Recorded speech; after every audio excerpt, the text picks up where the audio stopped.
Welcome back, everyone, to another Jolly G gluttonous Ahsoka watch party. Well, it happened. Grand Admiral Thrawn finally arrived. It took longer than expected.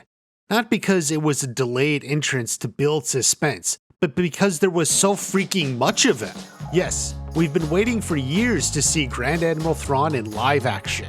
I thought he should have been the focus of the sequels, but whatever. When the moment finally came, years of buildup, the very first thing I shouted was, "He's fat!" Like, yeah, it's freaking noticeable. What the fuck? Since when was Grand Admiral Thrawn the last of the Grand Admirals, sporting a beer belly like some clinging to joy sports ball married suburban dad? It's fucking unbecoming. Thrawn is supposed to be a genius, the best mind in the galaxy. And the best mind in the galaxy wouldn't let himself look like this. He seems to relish in it too, because he has an amazing penchant for turning perpendicular to the camera.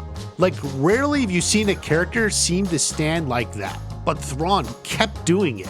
An exhibitionist may want to show off their body to the camera. Thrawn just wants us all to see how big he is. Every angle was chosen to make him look fat. It doesn't really make plot sense either. They're in some sort of exile, right? So you would assume provisions, especially food, were in short supply and had to be rationed. You don't exactly see a lot of farms and growing fields on this planet, so it's not exactly a diet where you would put on a few extra pounds. Plus, a leader may take less, knowing that his troops, the people he is leading, must come first. You lead by example, and it builds loyalty among your soldiers. Thrawn would know that. But no, that's all just random theories and ways of thinking. Lars Mikkelsen is just way too fat, and it is atrocious. You just knew Disney would mess up a great character somehow, and here we are. It's distracting. Like, Thrawn should be imposing, not the way Darth Vader is, or even how Balin stands with a commanding presence, but in his own way. He's calculated and cunning. He uses that in a sharp appearance to own the room. As it turns out, the only rooms Thrawn owns is the ones with an all-you-can-eat buffet. And everywhere else, he just relies on physically occupying more of it than anyone else. This isn't what we meant when we said the expanded universe, people. Goodness sakes. Oh, and it's not just that he's kind of fat. His clothes are horrible. Now, there are some deliberate snags because they were in exile, apparently. That's not what I mean. Instead, look at his freaking pants. Like, what's going on down there? It's worse from the back. What the heck? He looks like he dresses in the style of MC Hammer. It makes sense because Hammer was popular back when Thrawn was created, so they should dress alike, apparently?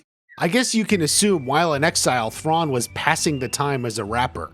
Is there any Star Wars Galaxy racial stereotype about blue people rapping? In between scenes, he was probably trying to sell his demo CD. This would all bring a whole new meaning to Get Woke.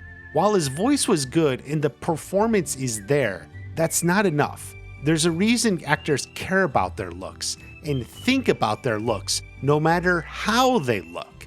Because in a way, physical appearance is part of the performance. There's a difference between tall and broad and minute and slender. Size matters not when using the Force, but it does matter for how a character is perceived. It affects the whole story. There has been a recent trend trying to claim this stuff is interchangeable. You can swap out actors and actresses and nothing changes. But that's always been a subversive lie. It does change the story. It changes how the actors perceive the story and the characters. Those people are lying to you as much as they're lying to themselves. Maybe the appearance will change when they get back to their galaxy. Or maybe Lars Mikkelsen can get in shape for the future series. I'm not holding out hope though. I'll see you at the next watch party.